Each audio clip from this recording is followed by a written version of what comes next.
Hello and welcome back to another Dare to Game video. Today we're playing Red Dead Online and we're doing another outfit guide. Today we're going to be doing Emilio Estevez's character of Billy the Kid from the famous and rather good film Young Guns. Now I've done at least one outfit from Young Guns before. I feel like I've done more than that, but I know for sure I've done Dick Brewer, which is Charlie Sheen's character from the same movie. But I haven't done Billy the Kid yet, and well, I mean I've done a Billy the Kid outfit guide, but that was the historical one. But we're going to be doing the one from Young Guns today. So with that in mind, we're going to do all the normal stuff. I'll show you the weapons that he used, talk about those a little bit, then we'll go through his hair and facial hair, and then finally we'll settle down with the outfit. And actually I'm going to be doing two outfits today, his iconic regulator outfit, and then also the iconic kind of final shootout outfit, which are probably the two most iconic ones from the film, even though he wears 4 or 5 different ones that I can remember off the top of my head. So with all that being said, let's just dive on in and start with weapons. Alright, and for guns, it's kind of hard to say. They appear to be pretty much either color case hardened or blued steel. They look very factory, nothing a whole lot special about them. But he uses several different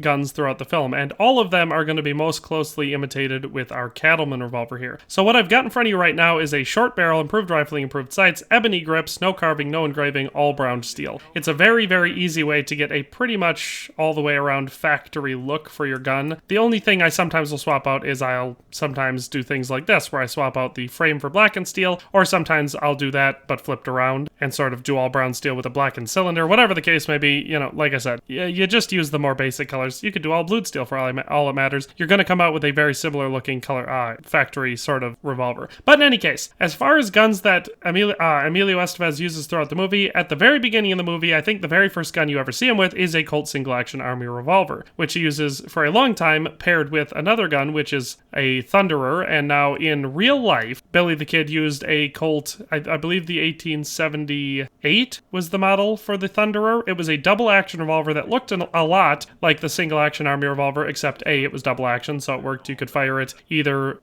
cocking the hammer first, which is the single-action fire, or just pulling the trigger for a longer trigger pull that would also fire. So if you want, instead of using the Colt single-action army revolver, which looks more like the Thunderer, you could use the double-action revolver, which operates more like the Thunderer. So it's that iconic choice there. The only major difference in appearance between the Thunderer and the single-action army revolver was the grip. The grip for the Thunderer was more of a smaller, curved grip. So it's the same one that you'll see Doc Holliday use in Tombstone. But anyway, in real life he used a 41 caliber, but in the movie he uses a 38 caliber since it was more common for blank rounds, and that's why you'll see it appear in the movies more. Either way, he uses a set of them by the end because he gets another one from the sheriff that he takes out. So by the end of the build, we have 2 Colt Thunderer revolvers, and you can make both of them look like this, and it will be pretty dang close to how they look in the film. So that is all for guns for Billy the Kid from Young Guns. Next up for hair and facial hair, it's actually rather simple. Now, we're not going to have a facial hair or stubble. That's all going to be clean shaven, and it makes sense because the nickname for William Bonney was Billy the Kid. That would be because he did not have facial hair. He was a baby face or whatever, as people would call them later.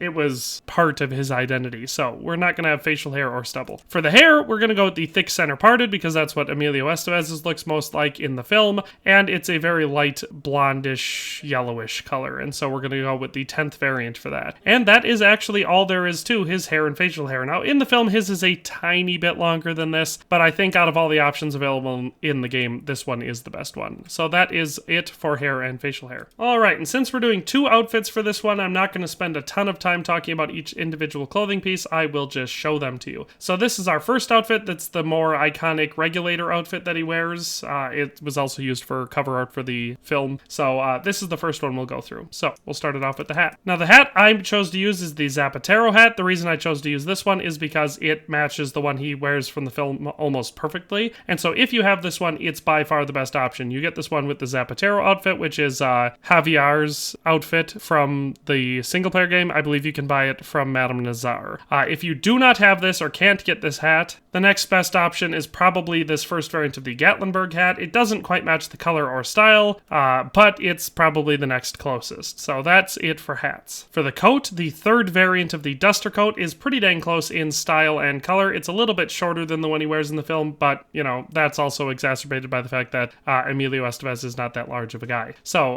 all that being said, I think this coat matches it pretty well. In the film, underneath the coat, he has some sort of a either open vest or a smaller coat on. We cannot do that because we cannot open vests, and the closed vest really throws off the look of it. So I chose to just totally skip the vest / undercoat and go straight to the shirt. And for that shirt, I think that the 24th variant of the everyday shirt is the best option. It's this light blue variant because in the film he is wearing a very light blue shirt. So that's our shirt. For weapon equipment, we have the second variant of the gunslinger gun belt. It's the plain sort of reddish brown one. And for our offhand holster, the second variant of the bandit holster. It's also sort of a reddish brown holster. Doesn't match his perfectly, but it comes relatively close. For the pants, it's sort of hard to tell. They might just be loose or it might just be a bad picture, but the McCrum pants seem to come pretty close. So the 8th variant of the McCrum pants give us that sort of dark grayish, brownish, wore out look and have the little lines running down them that his pants also appear to have. And then for boots, we have just the 5th variant of the Warren Roper's boots, the slightly wore down brown variant, and we're going to wear those underneath the pants like he does in the film. And so that is the iconic Billy the Kid from Young Guns outfit. Like I said, I think it's during his regulator phase. When I think of him from the movie, this is the outfit I think of.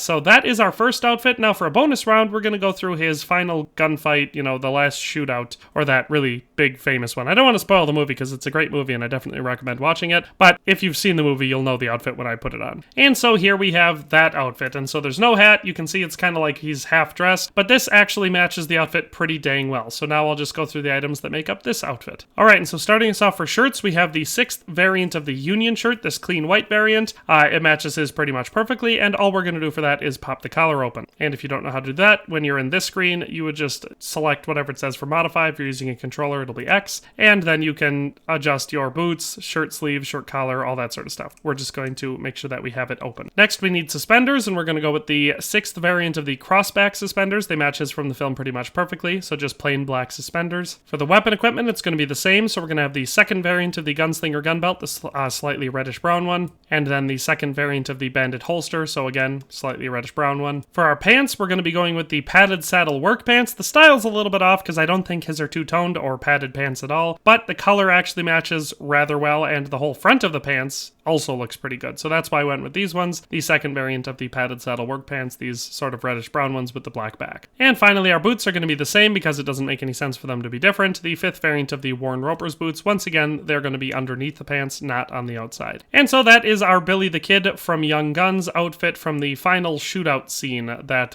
is, if not the second most iconic, like I would put it, then it would be the most iconic and memorable from the film. So that is how you dress up like Emilio Estevez's character, Billy the Kid from Young Guns. And that is where we're going to end this video. Hope you enjoyed it. Hope you found it useful. If you're a Young Guns fan, or maybe an Emilio Estevez fan, or maybe a Billy the Kid fan, there's a lot of ways that you could have found your way into watching this video. I know quite a few people have requested this one, and it's taken me a long time to get to it, but in that spirit, if you have any requests, it's interesting that none of these people are moving. If you have any requests that you'd like to see, you've been, hoping that I would get to eventually, or maybe you've requested them before and it just seems like I've lost track of them, it's possible that I have. So I recommend going down in the comment section below and leaving those requests down there. I kind of come back to Red Dead rather frequently because this is a variety gaming channel. I cover lots of games. Basically anything I'm playing has a chance for me to start making content for it if, there's content to be made. But I do get bored with other games quicker than I do with Red Dead, and so I oftentimes find myself coming back to it. And whenever that happens, it's possible that any requests that you've made in the past will then get my attention and get made. So if you have any requests, corrections, concerns, any recommendations for things that could have been done better, let me know down in the comment section below. But in any case, that's all for today. Why don't you guys go ahead and have a nice day, and I'll go ahead and see you next time. Thanks for watching another Dare to Game video. If you liked this video, please leave a like and a comment. If you haven't already, be sure to subscribe to the channel. If you like my content and would like to support this channel, consider becoming a member today for as little as $1.99 a month. It makes a huge difference. But in any case, thanks for watching and have a nice day.